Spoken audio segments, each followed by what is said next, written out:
Bon, ça y est, c'est un moment difficile, il faut faire sa déclaration d'impôt en ligne. La plupart d'entre vous ont peut-être commencé.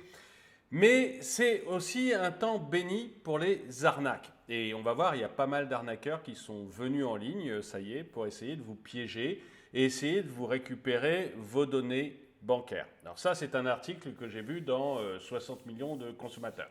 Bon, en tout cas, bonjour, bienvenue sur cette vidéo de DME en direct. Une vidéo qui va peut-être être beaucoup plus courte que les suivantes parce que c'est une info qu'en principe, je n'aurais pas donnée parce qu'elle est très très courte. Vous verrez, l'article est très court. Mais en même temps, j'ai trouvé que c'était important de vous la donner parce que vous risquiez vraiment de tomber dans cette arnaque. Donc j'ai vraiment voulu faire la vidéo. D'ailleurs, dans les commentaires, dites-moi si vous trouvez que c'est trop court, s'il ne faut pas que je vous donne ce genre d'infos, ou si vous trouvez que c'est bien, même si j'ai des infos qui sont courtes, que je fasse des vidéos courtes pour l'occasion. Donc, on va y aller. C'est une info que j'ai eue, moi, dans 60 millions de consommateurs. Sur le site internet de 60 millions de consommateurs, j'ai mis le lien dans la description.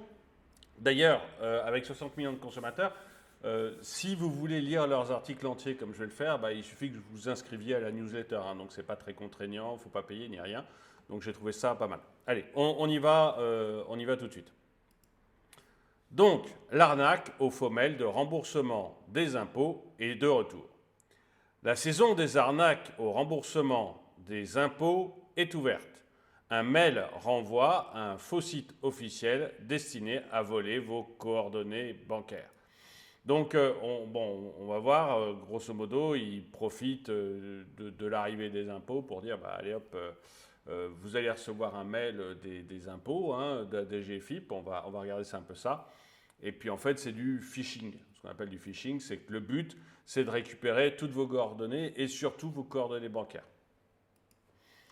À l'approche du 13 avril, date qui marque l'ouverture de la campagne 2023 de déclaration des revenus, les escrocs sont déjà sur le coup. Alors oui, ça date d'un petit peu avant le 13 avril, mais voilà, j'ai trouvé ça important de vous le donner malgré tout. Des mails reproduisant l'entête du site impôts.gouv.fr et signés de la Direction générale des finances publiques, la DGFiP, colportent a priori une bonne nouvelle. Vous bénéficiez d'un remboursement d'impôts. Du coup, quand vous recevez ça, vous recevez dans votre boîte mail, vous bénéficiez d'un remboursement d'impôts, vous avez le petit logo de impôts.gouv.fr, de la DGFiP, forcément vous êtes content, vous êtes tenté de cliquer sur le lien.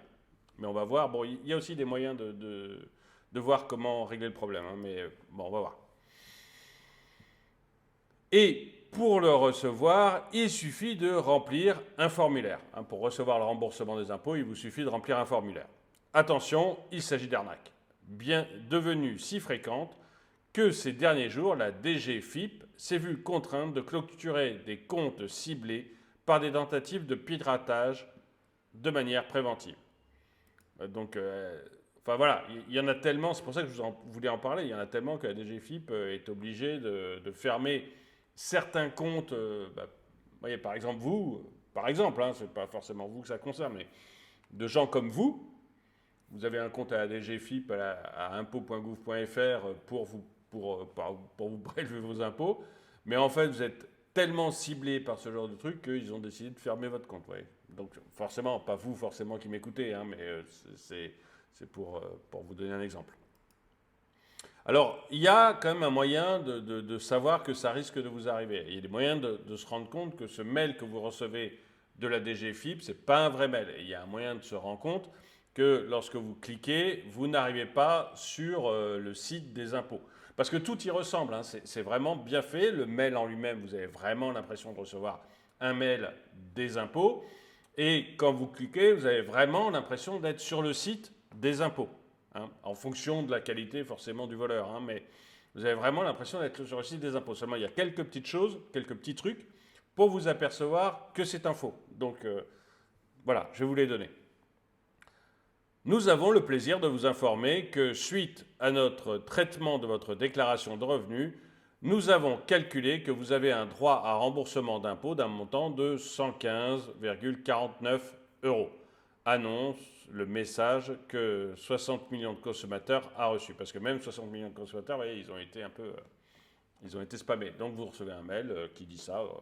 Et puis, alors ce qui est très important, c'est que souvent, ils vont vous mettre, vous voyez, un chiffre qui tombent pas rond. C'est-à-dire que si je vous dis dans un mail, vous allez recevoir un remboursement de 100 euros, les gens, il y a une petite lumière qui clignote et ils disent ah, c'est peut-être une arnaque.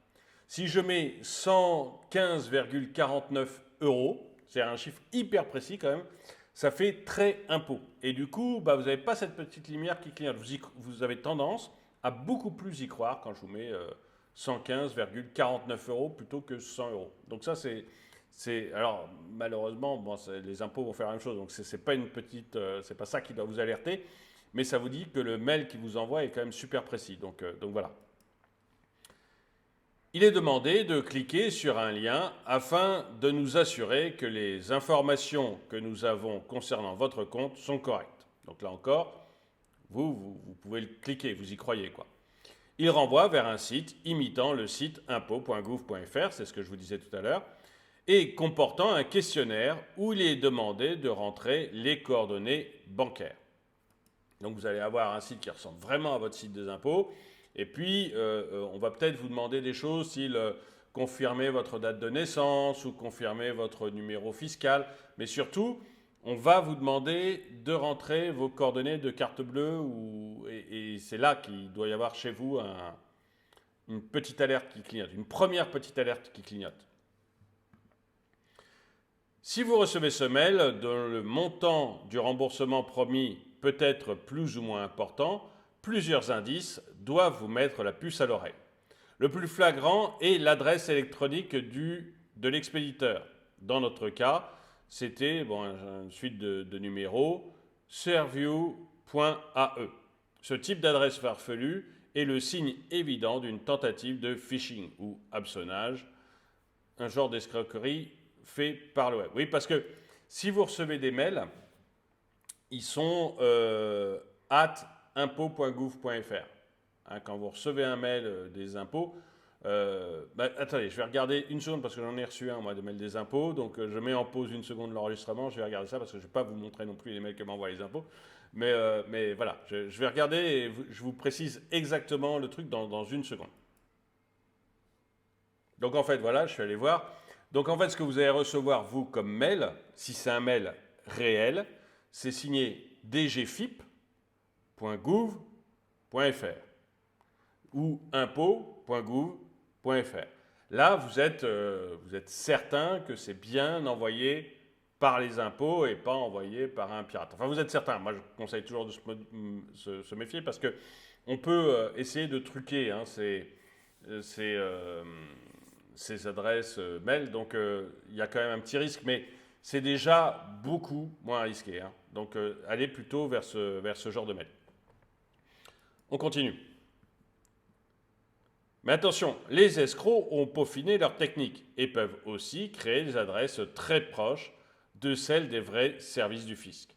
Parfois, cela se joue à une lettre près, vigilance donc. Donc c'est exactement ce que je vous disais. Il faut que, si c'est impôts.gouv.fr ou dgfip.gouv.fr, vous avez déjà beaucoup moins de risques. Hein. Mais parfois, à une lettre près, ça peut changer hein, parce que je peux créer un nom de domaine, moi, qui va beaucoup ressembler à ça. Donc je crée un nom de domaine qui ressemble beaucoup à ça, dgfip.gouv.fr ou impôts.gouv.fr. Je crée un nom de domaine juste en changeant une lettre ou en ajoutant un chiffre. Et à partir du moment où j'ai créé ce nom de domaine, je peux envoyer des mails avec cette adresse. Donc, à très peu de choses près, et l'État, lui, il n'a pas les moyens d'acheter tous les noms de domaine avec toutes les variantes avec une lettre ou un chiffre. Vous voyez, ça fait beaucoup trop de... C'est pas qu'il n'a pas les moyens, c'est que c'est presque infini comme possibilité de changement. Donc il ne peut pas le faire. Donc il faut être vigilant malgré tout, même si on reçoit un mail comme ça. Mais il y a d'autres choses qui peuvent vous alerter et qui peuvent vous permettre de vérifier les choses. Allons-y. Un doute, des outils pour vérifier et signaler. Un mail identique ou ressemblant arrive dans votre boîte mail. Ni données pas suivies. N'ouvrez surtout pas la pièce jointe et signalez le message via Signal Spam ou Pharos, qui sont deux sites. Signal Spam et Pharos, c'est deux sites officiels. Je vous ai mis les liens dans la description de la vidéo, donc si vous recevez un truc qui vous semble louche, tac, vous cliquez sur le lien que je vous ai mis dans la vidéo, vous arrivez sur Signal Spam ou Pharos, et à ce moment-là, vous pouvez signaler le mail un peu bizarre que vous avez reçu, ou suspect que vous avez reçu. La plateforme dédiée à la lutte contre les contenus illicites sur Internet. Si vous recevez ce message par SMS, transférez-le au 33 700. Oui, parce qu'on peut aussi vous l'envoyer par SMS, le message. Donc dans ce cas, vous transférez au 33 700 pour être tranquille. Face à tout message suspect reçu par mail ou SMS, un outil de diagnostic gratuit est à votre disposition 24 heures sur 24 sur cybermalveillance.gouv.fr. Même chose. Vous pouvez taper sur Google cybermalveillance.gouv.fr pour y aller. Ou alors, moi, je vous ai mis le lien dans la description de la vidéo pour que vous y alliez plus rapidement. N'hésitez pas non plus à contacter directement les services fiscaux depuis votre adresse personnelle sur impôts.gouv.fr ou en appelant le 0809 401 401 de 8h30 à 19h. Alors, moi, ce que je vous conseille, c'est d'aller sur impôts.gouv.fr.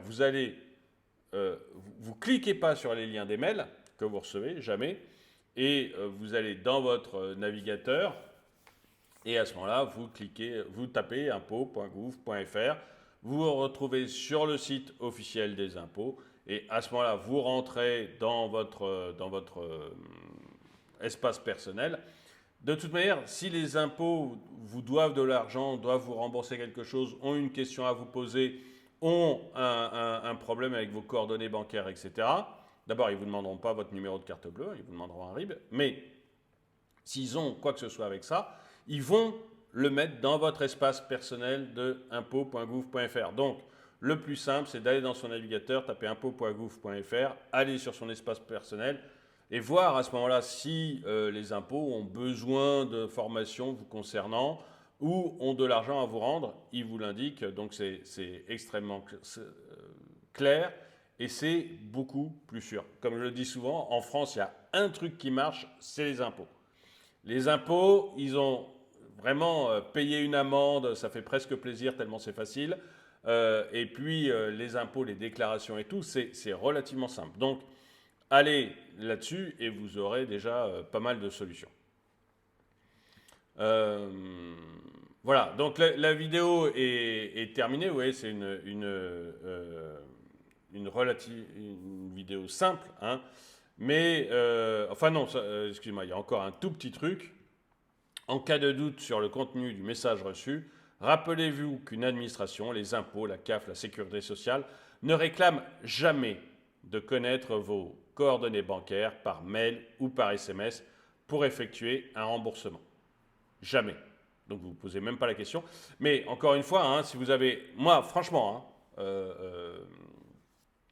quand je dois aller faire quoi que ce soit pour les impôts, qui me demandent quoi que ce soit par mail, moi, j'ai jamais reçu par SMS, mais par mail, ce que je fais, c'est que je vais dans mon navigateur, je tape impôts.gouv.fr, je vais sur mon espace personnel et je sais que s'ils ont une question, un remboursement, un besoin de mon RIB ou quoi que ce soit, ils me le demanderont aussi à cet endroit-là et que ce sera très facile. Donc, c'est vraiment ce que je vous conseille de faire. Voilà, la vidéo, elle est finie. Vous voyez, c'est une vidéo très courte par rapport à d'habitude. J'espère que vous avez apprécié. Dites-moi dites-moi dans les commentaires si ce genre de vidéo courte pour vous donner des infos que moi je juge importantes, comme le fait qu'actuellement il y a énormément de pirates qui vous envoient des mails ou des SMS et qui sont au nom des impôts et qui ne sont que des arnaques. Si vous jugez que ce genre d'infos, même si elle est très courte, il faut que je fasse une vidéo dessus et que je vous la donne, dites-le moi dans les commentaires. Voilà. Merci d'avoir regardé cette vidéo de DME en direct.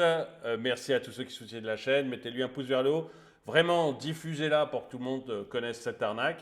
Et moi, en tout cas, je vous dis à très bientôt.